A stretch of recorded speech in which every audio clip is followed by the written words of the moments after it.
말씀의 제목은 권위의 순종, 복종하는 것에 대한 오해. 저번에도 했었는데요. 이제 두 번째 시간입니다. 그래서 오늘 두 번째 소제목은 순종하지 말아야 할 때도 있다라는 그런 제목입니다. 우리가 저번 시간에 조금 했었던 것을 기억하면요. 그 최종 권위가 결국 하나님께 있다라는 사실이었습니다.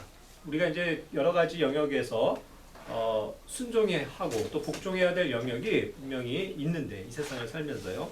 그러한 모든 것에 있어서 1차적으로 가장 중요한 그 최종적인 권위, 그리고 최우선적인 권위가 바로 하나님께 있다라는 사실에 대해서 한번 공부를 했었습니다.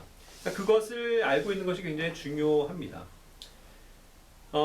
세상에 존재하는 권위들이 그 하나님의 명령과, 그렇기 때문에 이제 반대되거나 하나님의 말씀의 또 진리와 위배되거나 반대되는 그러한 일들이 사실 많이 존재하거든요. 그렇기 때문에 이제 그런 명령에 대해서는 이제 순종하지 않아야 된다라는 것이 저번에도 한번 말씀을 드렸고, 오늘 그것에 대한 이제 실질적인 말씀을 조금 나눠보고자 합니다. 그래서 먼저는 이제 그 우리가 순종해야 될 영역들 7가지를 제가 제시를 했었는데, 그것에 대해서 이제 구체적으로 조금 한번 말씀을 보고서 그것을 나누도록 할게요. 자, 첫 번째는 남편에게 복종하라는 그 영역입니다. 이것은 굉장히 중요하죠. 이것은 근데 물론 이제 이 순종의 영역은요, 우리가 그 순종해야 될 권위가 믿는 자일 수도 있고 믿지 않는 사람일 수도 있습니다. 이것도 이제 당연히 그러한 영역이죠.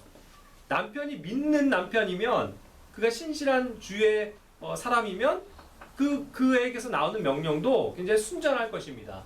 그렇기 때문에 순종하기가 굉장히 좋을 거예요. 하지만 많은 경우 또 믿지 않는 남편이 될 수도 있고요. 또 믿긴 믿지만 전혀 영적이지 못한 그러한 남편이기 때문에 그가 하는 어떤 명령들이 잘못될 수도 있는 겁니다.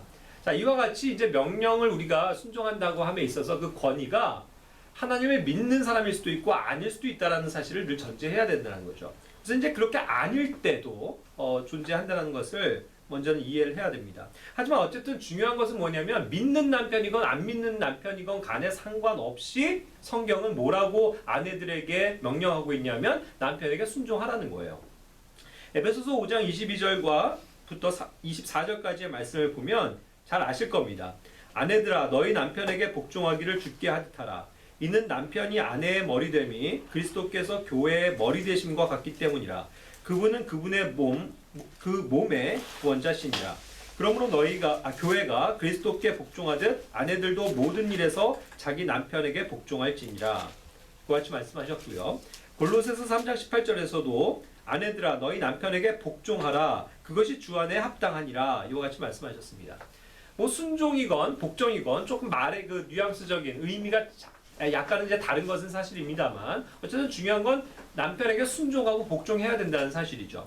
그런데 이것이 굉장히 중요하다는 거예요, 성경에선. 왜 그러냐 하면, 이 남편과 아내의 역할이 머리 대신 예수 그리스도, 그리고 몸된 교회를 상징하는 것이기 때문에, 그것을 보여주기 위한 것이기 때문에 그러한 영역에서 교회가 그리스도께 복종하는 것이 합당한 것처럼 남편에게 아내가 복종하는 것이 맞다라는 것을 설명해 주는 것이거든요.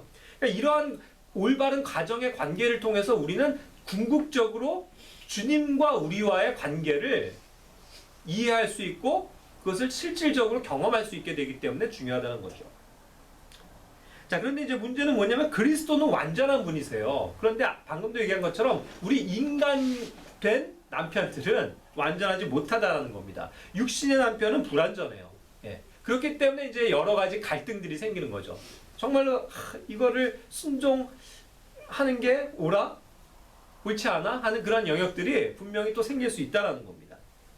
그럼에도 불구하고 일단 성경은 가르쳐 주기를 복종하는 것이 옳다라고 일단은 말씀하시는 거죠. 자, 디도서 2장 4절과 5절에서도 젊은 여자들을 가르쳐서 맑은 정신을 가지며 자기 남편을 사랑하고 자기 자녀들을 사랑하게 하며 신중하며 정숙하고 가정을 보살피며 선하고 자기 남편에게 순종하는 자가 되게 하려 함이니 그리하여야 하나님의 말씀이 모독을 받지 아니하리라. 이와 같이 말씀하십니다. 여기서도 남편에게 순종해야 된다는 거예요. 남편의 어떠함과는 상관없이 일단은 순종하는 것이 맞습니다. 그래야만이 하나님의 말씀이 모독을 받지 않기 때문이라고 분명히 말씀하시는 거죠. 베드로전서 3장 1절부터 2절 그리고 또 이제 5절부터 6절까지의 말씀에 보면 그러한 영역에서 남편에게 순종하는 하나의 좋은 샘플을 아브라함의 아내였던 사라를 통해서 보여주고 있습니다. 자, 그런데 이제 여기에서 보면은 3장 6절에 사라가 아브라함을 주라 부르며 그에게 순종한 것 같이 너희가 잘 행하고 어떤 놀라운 일에도 두려워하지 아니하면 그녀의 딸들이 되느니라 해서 사라의 행실을 칭찬을 하고 있어요. 그러면서 사라가 자기 남편을 순종함에 있어서 어느 정도까지 순종했냐를 보여주고 있거든요. 그것은 뭐냐면 아브라함을 주라 여겼다라고 표현하고 있어요. 주. 우리가 주님이라고 부르는 그 주 맞습니다. 여기서도 이제 물론 동일한 개념이거든요. 로드. 물론 이제 소문자긴 하지만 자신의 주로 여겼다라는 거예요. 그와 같이 주님이라고 부르면서까지 순종했다는 영역을 보여주고 있는 거거든요. 이것이 참 올바른 원리입니다. 방금도 얘기한 것처럼 이것이 구약의 사건이긴 하지만 신약에 이르러서 교회와 예수 그리스도의 관계를 보여주는 것이기 때문이죠. 우리는 그리스도를 주님이라고 부르잖아요. 아내든 우리 교회 신부가, 그렇죠? 그와 같은 관계를 얘기해주고 있다는 것입니다. 자, 그런데 이제 문제는 뭐냐면 제가 오늘 다루고 싶은 그 궁극적인 주제가 그거예요. 예. 남편이 무조건 옳은 것만을 얘기하는 게 아니라는 거죠. 하나님의 뜻과는 위배되고 반대되는 것들도 능히 있을 수 있다는 겁니다. 그런데 이제 이러한 말들을 오해해가지고요. 많은 사람들이 무조건 아내들은 남편에게 순종하는 게 맞다. 그러면서 이렇게 사라의 예를 들어요. 그러면서 이 구절을 어디에 대입을 하냐면 창세기 18장 12절 말씀으로 보시면요. 여기서도 이제 방금 주라고 불렀다는 장면이 여기 나오는데요. 사라가 속으로 웃으며 그 천사와 또 주님이 오셨을 때의 얘기입니다. 내가 늙었고 내 주도 늙었은즉 내게 즐거움이 있으리오 하면서 그와 같은 식으로 이제 아브라함을 주라 부르는 내용이 여기에 등장을 하는 거예요. 그러면서 13절에서도 주께서 아브라함에게 이르시되 어찌하여 사라가 웃으며 이르기를 내가 늙었거늘 정말로 아이를 낳으리오 하느냐 하면서 그가 비웃고 있는 그러한 장면에 대해서 왜 웃냐라고 물어보시는 장면이거든요. 여기에서 사라가 아브라함을 주라 여기면서 부른 장면이 나오는 거예요. 근데 이것을 어떻게들 오해를 하냐면 이건 이 사건이란 말이죠. 그런데 사라가 아브라함에게 전적으로 순종했다라는 영역을 어떠한 사건으로 많이들 이해하냐면 두 번의 아브라함의 치명적인 실수, 잘못에 대한 것이에요. 뭔지 기억하실 겁니다. 아브라함이요, 자기 아내를 두 번이나 거짓말로 속여서 자기 아내를 팔아버린 거거든요. 아시죠? 팔아버렸어요. 이집트에 가서 또 한 번은 아비멜렉에게 가서, 그쵸? 그랄 아비멜렉 그리고 이집트 왕 파라오에게 자기 아내가 너무 아리따고 그러니까 그것 때문에 자기가 죽을까봐 이 사람은 내 아내가 아니고 내 누이요 하고 속여서 그들에게 자기의 아내를 포기하고 갖다 바치는 그런 어리석은 행동을 했다는 거예요. 이해가 되십니까? 이거는 오늘날에 있으면 이건 정말 반인륜적인 그런 행동이죠. 자기 아내를 누이라고 속여가지고 다른 사람에게 줘버려요? 자기 생명 살겠다고? 이러한 악한 행동을 한 하나님을 두려워하는 가운데서 하나님의 뜻을 구하지 않고 자기의 육신적인 방법으로 행했던 이 아브라함의 잘못이 여기에 있는 겁니다. 이것은 결코 우리가 본받아서도 안 되고 배울 수 있는 영역이 아니에요. 이와 같이 그 남편들은 악할 수 있다라는 겁니다. 그렇죠? 그런데 많이들 생각하기를 이런 게 사라가 그럼에도 불구하고 자기가 아브라함을 주님이라고 여기면서 순종했다라는 개념으로 오해하기 시작하면 이건 큰일 나는 거죠. 그렇지 않습니까? 이걸 어떻게 우리가 신약 교회에 적용을 해요? 이것은 잘못된 거라고요. 사실 사라도 믿음이 있었다면 하나님을 의지하고 그런 것에 대해서 하나님의 뜻을 구했어야 될 것이에요. 하지만 그냥 남편이 하라는 대로, 그 당시에는 얼마나 가부장적이고 이렇게 예속물처럼 여겨졌습니까? 아내들이. 그런 가운데서 불가항력적으로 그냥 끌려간 거거든요. 그런 것을 사라가 아브라함을 주라 여기면서까지 순종했다라는 영역으로 이 사건을 대입한다면 그것은 성경을 너무나도 모르고 오해하는 것들이죠. 그렇지 않습니까? 그래서 이런 것에 대해서 단호해야 돼요. 우리는 이런 잘못을 저지르는 어떤 남편의 명령이 있을 때 우리가 그것을 순종해야 된다고요? 그런데 오늘날도 그런 것들이 많이 존재하더라고요. 실제로 뉴스를 같은 데 보면요, 이 세상에 있는 사람들의 악한 모습이지만 자기 아내를요, 예? 예? 팔아가지고 예? 돈 벌어오게 하고 예? 그런 성매매를 시키고 그런 사건들도 종종 나오잖아요. 자, 그랬을 때 우리가 이런 성경의 말씀을 예? 바탕으로 해서 아내는 무조건 남편에게 순종해야 되니까 순종해야 된다고요? 말이 안 되는 거죠. 그러니까 우리는 성경에서 무엇을 이야기하고 있는지 그것에 대해서 분명히 이해를 해야 됩니다. 이런 것이 없으면요, 결국 실패하게 돼 있어요. 자, 아브라함이 지금 이 두 사건에서도요, 창세기 그것이 12장과 창세기 20장에 등장하는데 다 그의 육신의 연약함 때문에 가지 말아야 될 곳을 간 것에 문제가 있는 거예요. 이집트로 가면 안 됐습니다. 그렇죠? 그리고 그 기근을 피해서 그랄이 있는 곳으로 남쪽으로 내려갔거든요. 하나님께서 정하신 그 브엘셰바를 떠나서. 그러니까 하나님이 원하시는 뜻을 벗어나면 인간은 죄를 지을 수 있다는 겁니다. 그런데 그 죄에 아내를 동참시켜요? 그랬을 때 그것을 순종해야 된다고 말한다면 얼마나 우리가 이 성경을 모르는 겁니까? 그러니까 여기서도 이런 것들을 가지고 남편에게 복종해야 된다는 것을 적용해서는 큰일 난다는 것을 다시 한번 확인시켜 드리는 거예요. 우리가 잘 아는 사건이 또 신약에도 있습니다. 이런 것을 대입해 볼 때 아나니아와 삽비라의 관계죠. 아나니아는 돈에 눈이 멀었습니다. 그래서 그 판값을 속이고 사도들에게 감춰놓고 거짓말을 했죠. 그 일에 사실 아내인 삽비라를 동참시킨 거예요. 그녀도 알았습니다. 그렇죠? 그런데 그런 관계 속에서 그도 모른 척하면서 그거를 자기도 거짓말을 했거든요. 그것이 삽비라의 잘못이긴 하지만 결국 이러한 관계가 될 수 있다는 거예요. 남편이 예를 들어서, 자, 우리가 신앙을 가진 남편이라고 해봅시다. 그런데 그 남편이 예? 주님께 드려야 될 헌금을 감추고 말하자면 우리 이제 교회 그 돈 아까우니까 예? 헌금하지 맙시다. 말하자면 아내에게 그렇게 설득하고 그렇게 한다고 할 때 아내가 이 삽비라처럼 알겠습니다. 잘하셨어요. 제가 당신의 뜻에 순종하겠습니다. 라고 말하는 게 옳으냐고요. 당연히 아니지 않습니까? 그렇기 때문에 이러한 말씀들을 이렇게 전체적으로 봐서도요, 무조건 남편에게 순종해야 된다는 것은 성립이 안 될 수 있다는 거예요. 죄를 지라고 할 때 그것이 하나님 앞에 명백한 죄인데 그것을 그냥 아내는 무조건 남편을 따라가야 된다? 아니라는 거죠. 남편일지라도 그런 잘못을 하는 것에 대해서는 기도하면서 얘기해줘야 되고 그렇게 하지 않도록 해야 되는 것 아니겠습니까? 그렇기 때문에 보세요. 구약에서도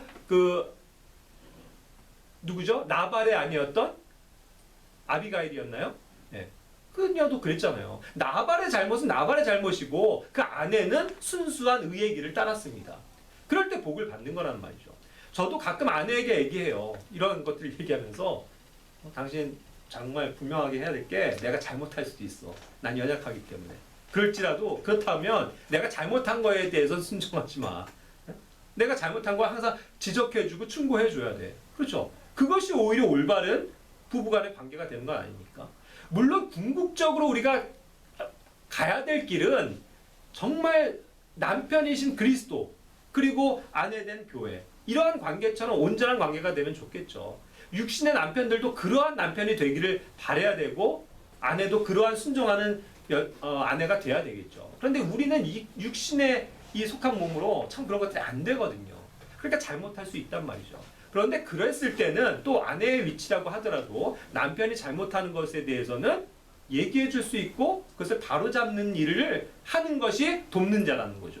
남편이 잘못하는 게 뻔한데 그거를 순종을 해요? 남편이 이제 신앙이 식어져서 야 이제 우리 교회 모임 가지 말고 그냥 산으로 들로 놀러 다니자 할 때 좋습니다 남편 제가 열심히 따라다니겠습니다 하냐고요. 그렇게 해서는 안 된다는 거예요. 그러니까 순종하지 말아야 될 영역이 분명히 존재한다는 거죠. 두 번째가 부모에게 순종하는 그러한 이제 내용도 나옵니다. 골로새서 3장 20절 또 에베소서 6장 1절 잘 알죠 자녀들. 자녀들아 모든 일에서 너희 부모에게 순종하라. 이것은 주를 매우 기쁘게 하느니라. 에베소서 6장 1절 자녀들아 주 안에서 너희 부모에게 순종하라. 이것이 옳으니라. 자, 이 두 말씀을 저는 항상 같이 봐야 된다는 걸 말씀드려요. 하나의 지엽적인 것만 보면은 성경을 오해할 수 있기 때문입니다. 골로새서 3장 20절 말씀만 보면 모든 일에서 그죠? In all things. 그러니까 모든 일에 우리는 순종해야 된다. 이렇게 받아들여질 수 있죠. 그럼 모든 일은 뭐예요? 아빠가 막 그냥 그날 스트레스를 받아 막 화가 막 스트레스를 자녀에게 풉니다. 그래서 막 흘려서 야 너 이거 그래서 뭐 저거 해 하고 막 부당한 일을 시켰다고 쳐보세요. 예? 물론 이제 뭐 그런 일에도 순종하는 것을 배워야 되지만 그렇게 되면 이제 모든 게 모든 거잖아요. 자, 그러니까 제가 예전에도 많이 예를 들었습니다만 믿지 않는 부모나 또 믿음이 있다고 하지만 영적이지 못한 부모에게서 잘못된 명령이 나갔을 때 어떻게 할까요? 예? 자녀는 성경 읽고 싶은데 야 너 성경 읽지 말고 기도해. 죄송해요. 성경 읽지 말고 그건 좋지. 성경 읽지 말고 공부해 이런 거. 예? 야 무슨 너 지금 교회 모임 너 고3인데 무슨 입시생이 교회를 가. 교회 가지 마. 이렇게 명령할 수 있죠. 그런 부모들 많아요. 크리스찬들 그런 목사 그런 장로 너무 많아요. 근데 그것이 잘하는 거냐고요. 그렇게 명령할 때 네 아버지 저는 아버지의 말씀에 순종하겠습니다 하고 순종하는 게 옳으냐고요. 아니잖아요. 그러니까 항상 6장 에베소서 6장이 더 필요한 거예요. 주 안에서 너희 부모에게 순종하라. 주 안에서거든요. 주님의 뜻 안에서 순종하는 것을 배워야 되는 거죠. 그러니까 뭐냐면요. 사실 궁극적으로 이런 가정의 역할은 뭐냐면 아버지도 신실한 아버지여야 돼요. 부모도. 그래서 신실한 명령이 있어야지 그냥 이 세상 육신적인 그러한 부모면 얼마든지 잘못된 명령을 내릴 수 있거든요. 그래서 이런 것들이 중요한 겁니다. 자, 물론 어쨌든 이런 말씀을 토대로 볼 때 자녀들은 어려서부터 순종하는 것을 배워야 합니다. 그런데 육신의 부모가 우선이 아니라 우리 영의 아버지이신 주님의 말씀에 순종하는 것이 중요하다는 것을 저는 말씀드리고 싶어요. 누가복음 2장 48절 49절에 보면 이 사건 아시죠? 예수님 어린 시절이에요. 예수님이 어린 시절에 예수님이 어떻게 행하셨습니까? 그 51절 말씀에도 이어지지만 그분께서 그들과 함께 내려가사 나사렛에 이르러 그들에게 복종하시더라 그랬습니다. 어려서부터 이 예수님은 그 부모에게 복종하셨어요. 순종하셨단 말이죠. 그게 당연해요. 그런데 이 48절 49절의 사건은 뭐냐 하면 예수님이 사실 그 부모의 명령에 불순종을 했다고 하나요? 그러니까 부모님을 상관하지 않고 자기 독단적으로 행동한 일이 있었던 거예요. 그게 뭐죠? 부모들은 막 야 따라와 하는데 따라가지 않고 예루살렘에 남아서 거기에 있는 율법 박사들과 막 성경을 가지고 논하고 그러한 열심을 보이셨다는 거예요. 그랬을 때 이제 나중에 찾았을 때 이제 하는 얘기가 겁니다. 너가 왜 아버지와 나를 근심시켰냐 하면서 막 책망하고 있거든요. 그랬을 때 예수님이 뭐라고 말씀하세요? 왜 나를 찾으셨습니까? 내가 반드시 내 아버지 일을 해야 함을 알지 못하시나이까. 이와 같이 대꾸하고 계시거든요. 물론 모든 영역에 있어서 예수님도 육신의 부모에게 복종하셨지만 마땅히 하나님의 일을 해야 될 거, 실제 아버지, 육신의 아버지가 아닌 하나님 아버지의 일을 해야 할 때는 가차없이 그것이 우선되었다는 것을 여기서도 보여주시는 거거든요.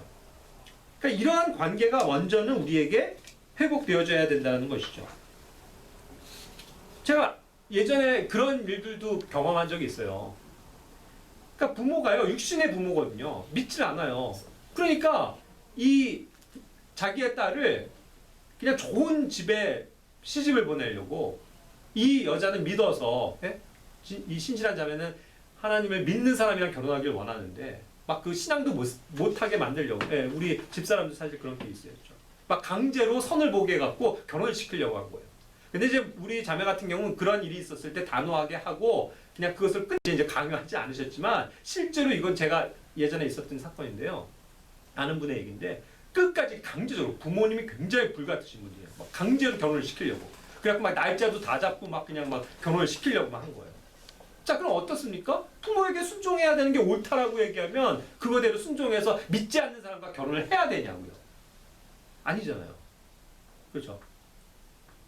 그런데 실제로요, 제가 이런 경우를 예전에 있었어요.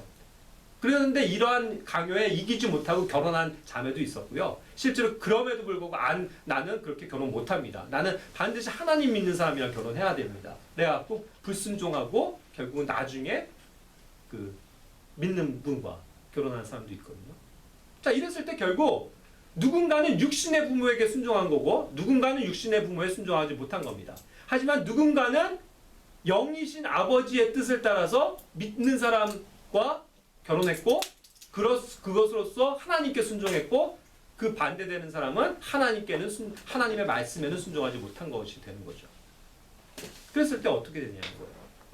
그렇기 때문에 이것이 모든 일에서 복종한다는 개념이 주님의 뜻, 주님의 진리를 벗어나서는 그것이 성립될 수 없다는 것을 다시 한번 말씀드릴 수 있습니다. 자, 히브리서 12장 9절 말씀 우리가 이왕 배우는 거, 또 디모데전서 3장 4절. 예. 또한 우리에게 있던 우리 육체의 아버지들이 우리를 바로잡아도 우리가 그들을 공경하였거늘 하물며 영들의 아버지께 우리가 더욱 복종하고 이로써 살아야 하지 아니하겠느냐. 그렇습니다.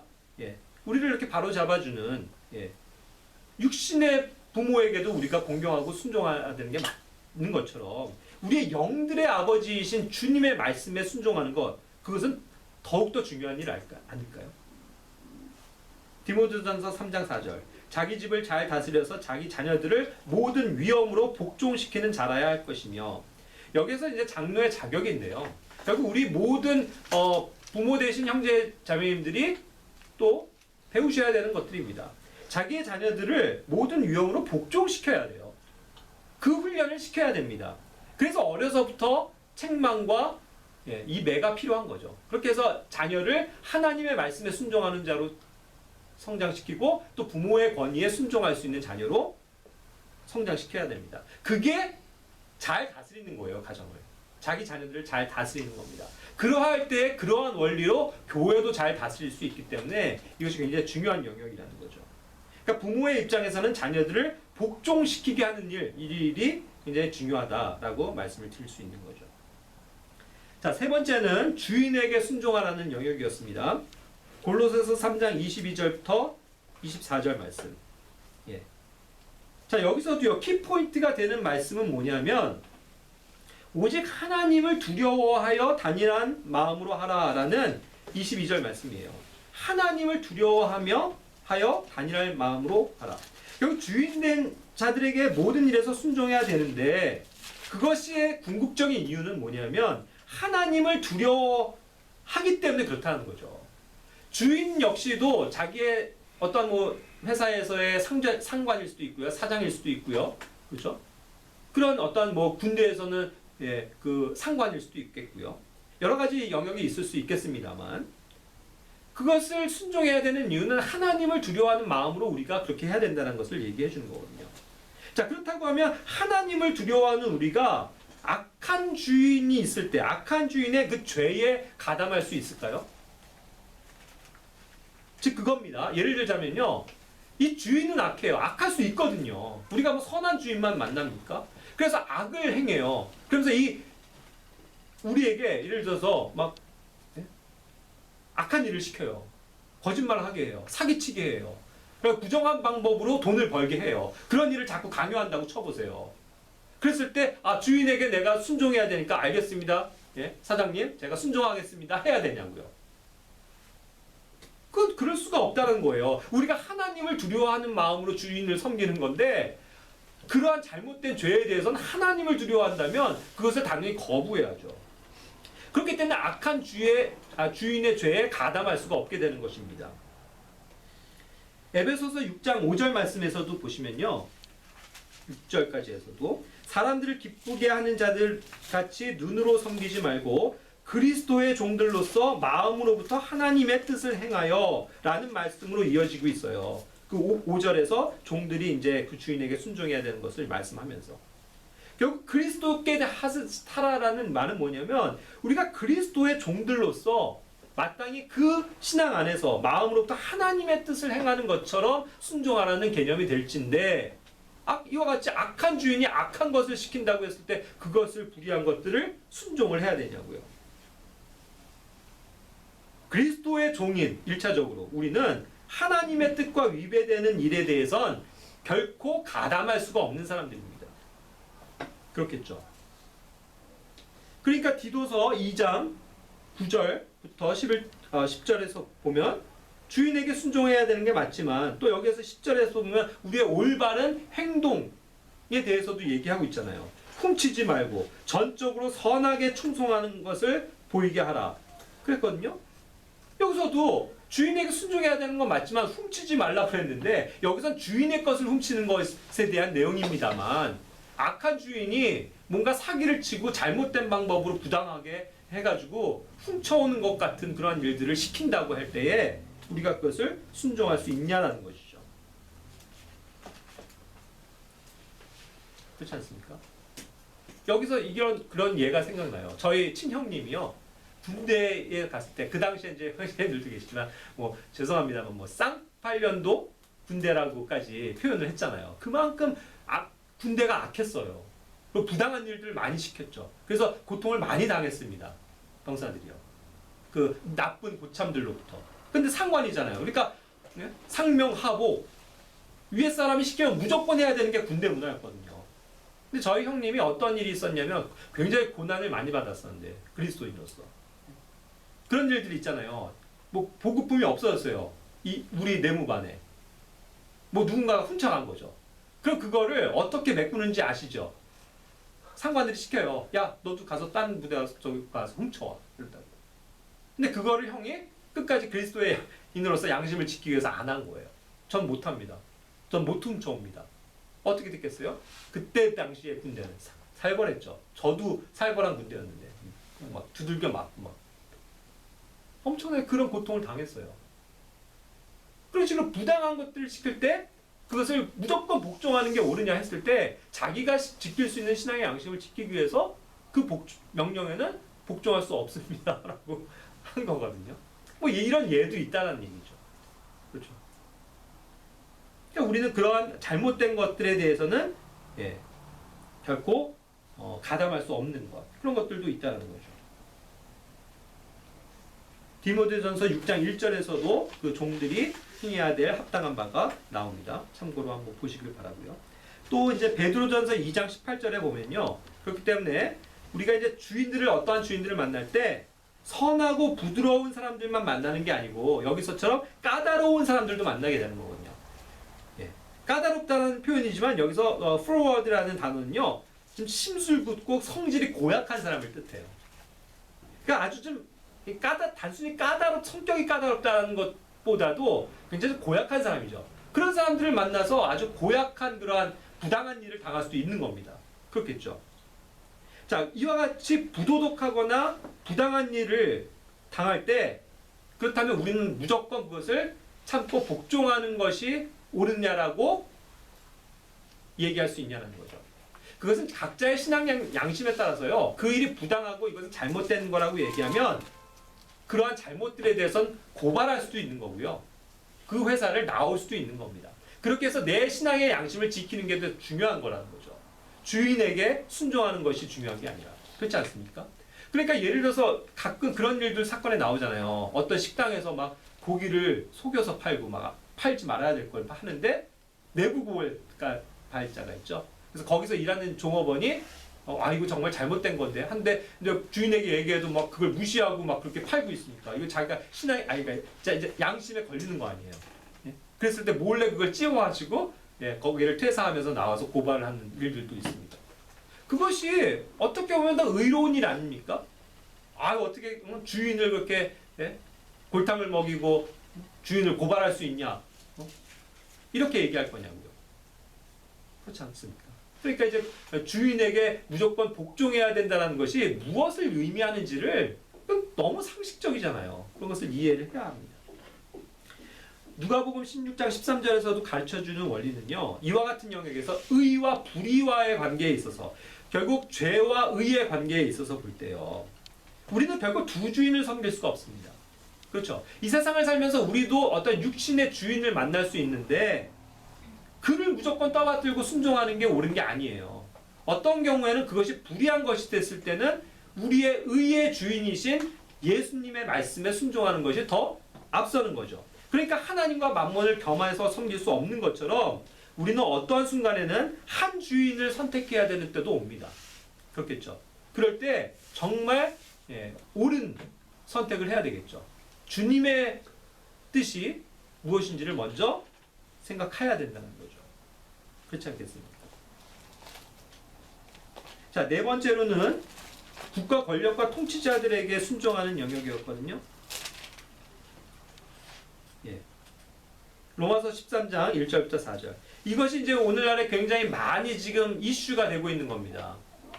오늘날 교회에서들도 이 말씀이 굉장히 이슈가 되고 있어요. 이 코로나 때문에요. 이제 아시지만. 정부가 이렇게 해서 교회들 못 모이게 할 때에 국가 권력에 무조건 복종해야 된다라는 구절을 이거를 가지고 얘기를 하면서 방역의 원칙에 따라서 우리는 비대면 예배하고 온라인 예배 드리고 이렇게 해야 된다라고 자꾸 받아들이는 거거든요. 그런 근거를 이런 데서 자꾸 찾아와요. 그런데 결코 그것이 아니라는 거죠. 여기서도 우리는 알아야 될 것은 국가 권력에 순종하는 것이 맞지만 그들을 존경하고 기도해줘야 되는 것은 맞지만 그 일이 하나님의 뜻과 하나님의 진리와 위배되는 것에 대해서까지 우리가 순종하는 것을 얘기하는 게 아니라는 것이죠. 보세요. 3절에 보시면 악한 일에 대하여 두려움이 된다. 치리자들은요. 그런 영역에서 우리는 항상 본보기가 되기 때문에 악을 다스리는 치리자들이기 때문에 내가 악해서 벌을 받으면 안 되잖아요. 그런 영역에서 내가 그들을 존경하고 복종해야 된다는 거예요. 그러면서 선한 일을 행해야 된다는 것을 가르쳐 주는 거거든요. 자, 그렇다면 악한 일에 대해서 두려움을 갖는다면 이거 정말 오늘날에 벌어지는 일들 하나님 입장에서 볼 때 악한 일 아닙니까? 어찌 세상이 감히 예배를 금지시키고 자기들이 어떤 명령권을 가지고 교회를 못 모이게 하고 식사를 못하게 하고 모임을 못 갖게 하고 할 수 있습니까? 그런 일들은 부당한 것이다. 악한 일이다. 정부가 권력이 그런 것을 우리에게 명령할 수 없다라고 받아들이고 그것을 거부할 수 있는 게 우리의 믿음이 돼야 된다는 거죠. 그렇게 해서 그런 것을 순종하고 있으면서 지금 거의 1년이 되어 가고 있는데 교회들이 힘을 잃고 있지 않습니까? 그것에 속아서 온라인 예배로 전환하면서 아무도 만나지도 못하고 그렇게 신앙생활들을 해요. 그것이 옳으냐라는 거죠. 그렇기 때문에 저는 그것이 이런 말씀을 근거로 해서 무조건 뭐 정부가 말하는 대로 복종해야 된다. 이것을 이러한 말씀에 근거로 삼아서는 결코 안 된다는 것을 다시 한번 말씀드리는 겁니다. 자, 그 말씀에 이어서 이제 5절에서 7절에서도요. 너희는 진노 때문만 아니라 양심을 위해서도 반드시 복종해야 되느니라 했어요. 결국 이것은 양심에 있어서 우리가 모든 선한 양심을 가지고 국가가 하는 일에 순종해야 되는 것, 복종해야 되는 것을 양심의 영역으로도 설명을 해주고 있는 거라고요. 그런데 제가 말씀드린 거 그거거든요. 우리의 양심이 예배 드리지 말라라는 것에 어떻게 복종할 수 있는 그런 양심이냐고요. 우리의 양심의 소리는 그게 아니잖아요. 그렇죠?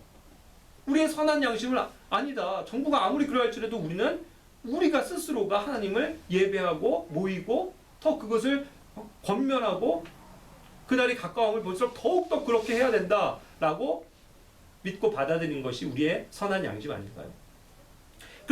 그랬기 때문에 저는 그 양심 때문에 도저히 죄송합니다만 예전에 있어도 교회에서도 모임을 하지 않는 쪽으로 간다고 했을 때 제 양심이 허용이 안 되는 거예요. 그랬습니다.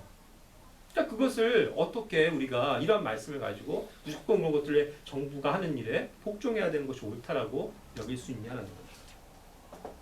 그렇기 때문에 우리는 주님의 뜻에 위배되는 법을 순종하는 것에 있어서는 우리의 양심이 뭐라고 얘기하는지를 들어봐야 되겠죠. 디도서 3장 1절 2절에서도 또 이렇게 우리가 권능들에게 국가 정사들에게 순종하는 거 얘기하고 있습니다. 그러나 당연히 여기서처럼 이것은 이제 모든 선한 일을 위한 것들이거든요.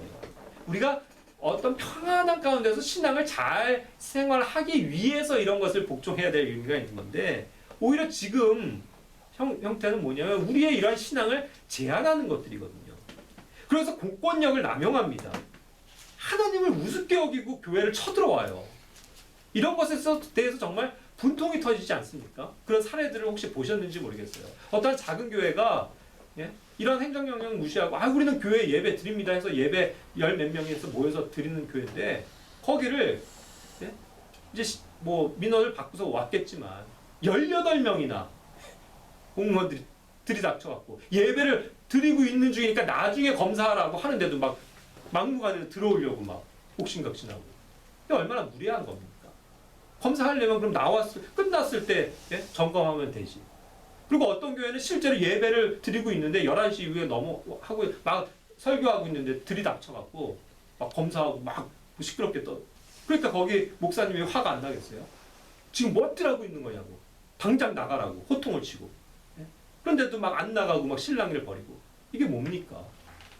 감히 그들은 공권력을 가지고 이와 같은 일들을 행사하지만 하나님을 예배하고 그래도 하나님을 예배하는 사람들이 모여있는 그 예배당에 함부로 들이닥쳐가지고 자기네들 권력을 남용해서 그런 것들을 검사를 하겠다고 하는 이런 생각이 얼마나 잘못된 겁니까?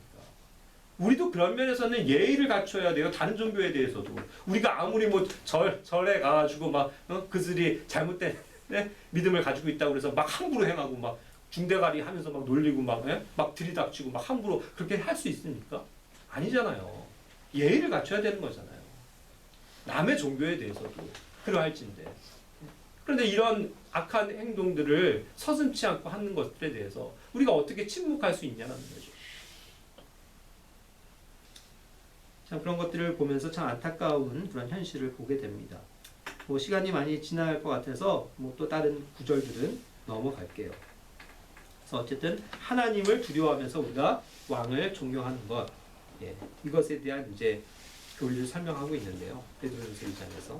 근데 이것이 이제 그 후반에 있는 9절부터 11절까지에 나오는 결국 중요한 원리는 뭐냐면 우리는 이 세상에 속한 게 아니고 여기서 보는 것처럼 왕가의 제사장들이라는 거죠.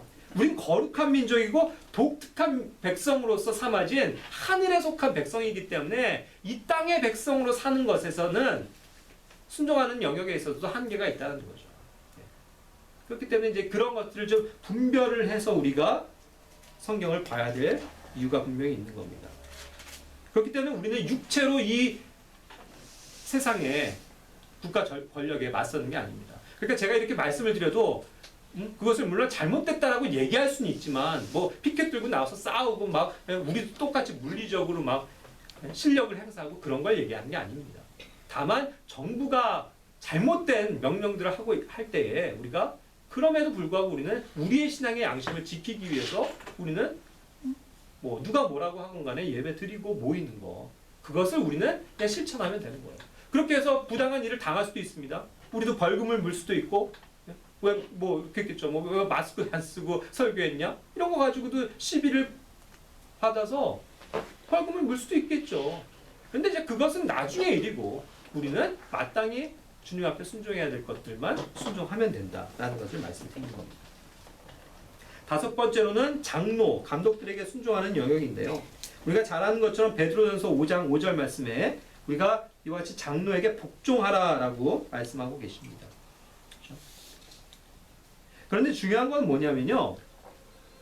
5장 2절부터 4절까지 보여주는 것처럼 우리가 또 이렇게 온전히 이해해야 될 거는 뭐냐면 장로에게 순종한다는 것이요. 딱 장로가 어떤 특별한 존재이기 때문에 그걸로만 또 국한해서는 안 돼요. 물론 장로에게 교회를 다스리기 때문에 그것을 순종해야 하는 것은 맞지만 어떤 경우는요. 자, 이런 것들이 더 중요한 거예요. 이 목자로서의 그 감독의 역할은 뭐냐는 거죠. 양떼를 먹이고 감독하는 일이기 때문에 그래요.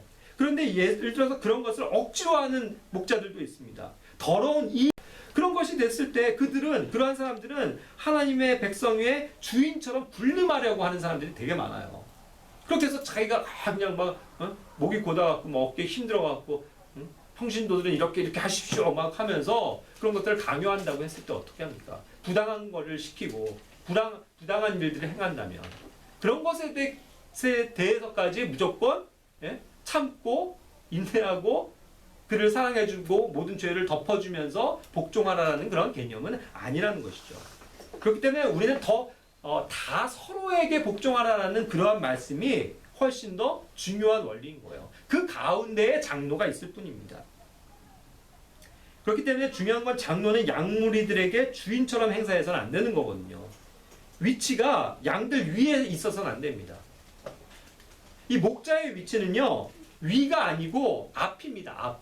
여기서도 뭐냐면 앞에서 이끌어주는 거예요. 결국 앞에서 본보기가 되어준다는 뜻입니다. 그렇죠? 양떼에게 본을 보이는 거. 그랬을 때 그 본을 보면서 따라가는 건데 그것이 잘못된 본이고 악한 본이고 잘못된 장로의 명령이면 어떻게 할 거냐는 거예요. 그렇죠? 그런데도 불구하고 제도 자체가 담임 목사 해갖고 막 목사 제도로 굳어져갖고 목사가 하는 일은 무조건 다 감싸주고 복종해야 된다는 것으로 오해를 한다면 그래서 성경을 잘못 알고 있는 거죠. 얼마 전에 제가 뉴스에서 봤어요. 오늘날 이제 목사들이 참 잘못 행하는 것들에 대해서 뉴스가 나오더라고요. 그래서 성범죄를 저지른 그런 목사인데도 파면이 안 되고 여전히 다른 데로 옮겨가서 또 목회를 해요. 그럼 잘못됐다는 것을 이제 세상도 비난하지 않습니까? 근데 그런 것들을 잘못한 걸 잘못했다라고 왜 여기고 뭐 교회 차원에서건 아니면 그들은 이제 뭐 교단이 있으니까 교단 차원에서라도 잘못했던 것들은 책망하고 파면을 시켜버려야죠. 그런데도 여기 가서 또 그런 것들을 할 수 있게 되고 여전히 그에게 성도들은 복종해야 된다라고 가르친다면 그것은 잘못된 교리 아니겠습니까? 그렇게 이제 그런 면에서도 우리는 올바른 성경의 말씀을 따라가야 된다는 것을 말씀드리는 거죠. 위선을 한때 행했던 베드로에 대해서요. 사도 바울이 책망했습니다.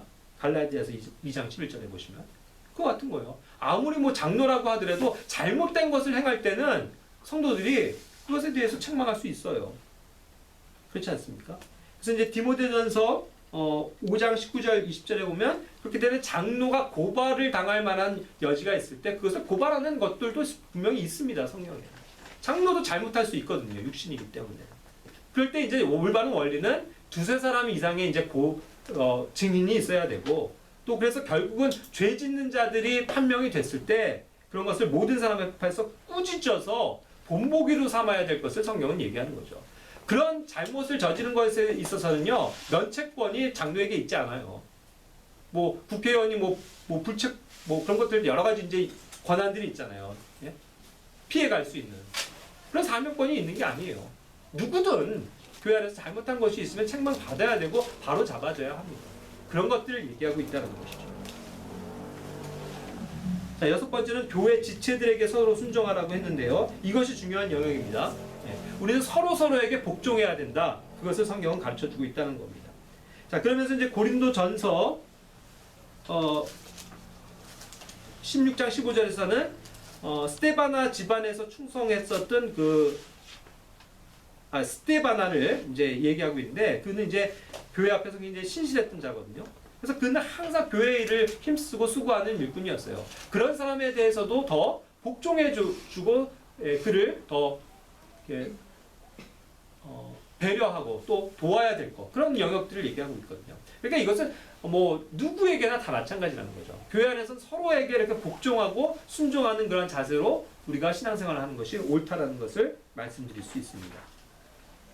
자, 마지막으로는 이제 여자들에 관한 거였는데요. 여자들은 교회 안에서 복종하라고 얘기했습니다. 고린도전서 14장에서 가르쳐주고 있는 바죠. 자, 그런데 여기서 보면요. 오해하지 말아야 될 건 여자들이라고 해서 무조건 교회에 찍소리 하지 말고 잠잠히 있으라는 얘기는 아니에요.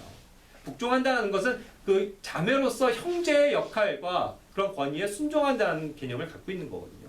그러니까 여기서 이제 잠잠한다는 것이 아예 말하지 말라는 내용은 아닙니다. 근데 이제 그런 것들도 이제 극단적으로 적용을 해서 자매들이 뭐 입 밖에 뭐 하나도 얘기를 못하는, 기도도 못하고 뭐 그러는 교회도 있거든요. 근데 그런 건 아니라는 거죠. 우리는 이제 그러한 영역에서 이제 교회 안에서 자매들이 형제들의 권위에 대해서 순종하고 그들의 결정이나 그들이 인도하는 거나 방식이나 이런 모든 것에 이제 순종하는 것을 배우는 것을 얘기하고 있다는 거죠. 그래서 특히 이제 그렇기 때문에 이런 건 공적인 일들에서의 권위를 이야기하는 겁니다. 디모데전서 2장 11절, 12절에서도 여자는 전적으로 복종하면서 조용히 배우라고 그랬거든요. 그렇기 때문에 이제 어떤 가르치는 것이나 남자에게 권위를 행사하는 것이 안 된다라고 말씀하시는 겁니다. 그 말은 뭐냐면 자매님들도 여자들도 얼마든지 성경을 배우면서 남편이 있으면 물어보면 되죠. 집에 가서. 그죠? 조용히 하는 가운데. 아버지가 있으면 아버지에게 물어보면 되죠. 근데 그것이 아닌 사람들도 있지 않습니까? 그랬을 때 우리도 이제 성경 공부를 하는데 그런 경우가 있어요. 자매님들도 있잖아요, 그 안에. 배우다가 이해가 안 가서 형제님 죄송합니다. 제가 이해를 못했는데 다시 한번 설명해 주시겠어요? 그래서 모르는 걸 확인하기 위해서 물어보는 거 잘못된 겁니까? 등이 그럴 수 있죠. 그렇죠? 그런데 이제 문제는 뭐냐면요. 이런 형태예요. 뭔가 권위를 깎아내리는 겁니다. 형제의 그런 권위를. 그래서 뭔가 그런 것을 자기가 더 많이 알고 있다고 해서 그걸 알면서도 괜히 물어보는 거 있죠. 형제님 이런 거 아니에요? 하면서 딴지를 걸거나 자기가 알고 있는 지식을 얘기하거나 그런 것들을 많이 행할 수 있는 위험성이 있어요. 자매들에게. 그런 것들을 조심해야 되는 거죠. 그래서 저는 항상 이 성경 공부라는 방식이 굉장히 위험성이 있다는 것을 항상 얘기하거든요. 교회 안에서. 교회는 형제들이 형제의 권위를 가지고 말씀을 가르치고 자매들은 조용히 배우는 것이 옳습니다. 그런데 같이 나누는 성경 공부를 하면서 자매님들은 어떻게 생각하세요? 자기가 생각하고 깨달은 것들 나누고 이건 성경 공부가 아니에요. 이건 그거는 그렇게 배우는 것은 옳은 방법이 아닙니다. 그런데 우리가 이제 그런 것들도 올바르게 이제 이해를 해야 될 필요는 있겠죠. 자, 이제 마지막으로 마칩니다. 그래서 이제 우리가 순종의 영역에 있어서 생각할 때 죽기까지 순종하는 것은 무엇일까요? 빌립보서 2장 8절에서도 주님께서는 사람의 모양으로 나타나서 자기를 낮추시고 죽기까지 순종하셨으니 곧 십자가의 죽음이라 그랬잖아요. 결국 이 순종의 끝은요, 죽음인 것 같아요. 그런데 그것을 우리가 영적으로 적용해 볼 때요, 내가 죽으면 기쁘게 순종할 수 있는 건 아닙니까? 결국 내가 살아있기 때문에, 이 자아가 살아있기 때문에 이런 권위에 사실상 순종을 못해요. 그럴 경우가 많아요.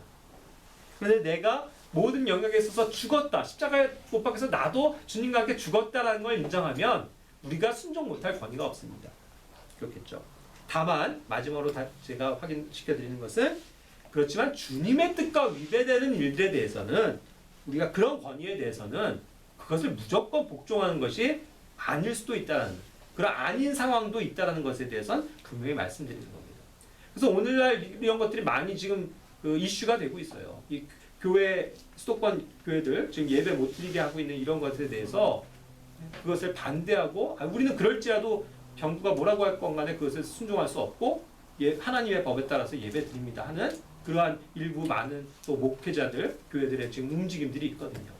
그거는 그들이 또 그렇게도 얘기해요. 저도 동의하는데 그것이 일사각오의 그런 심정 아니겠습니까? 옛날 주기철 목사가 신사참배 거부하고 한 것처럼 그러한 마음으로 예배를 소중히 여긴다면 우리는 정부가 뭐라고 하건 간에 교회는 예배드리고 모이고 함께 교제하는 일들을 행해야 되지 않을까요? 그런 점에 있어서 이제 오늘 권위에 대한 말씀을 드렸습니다.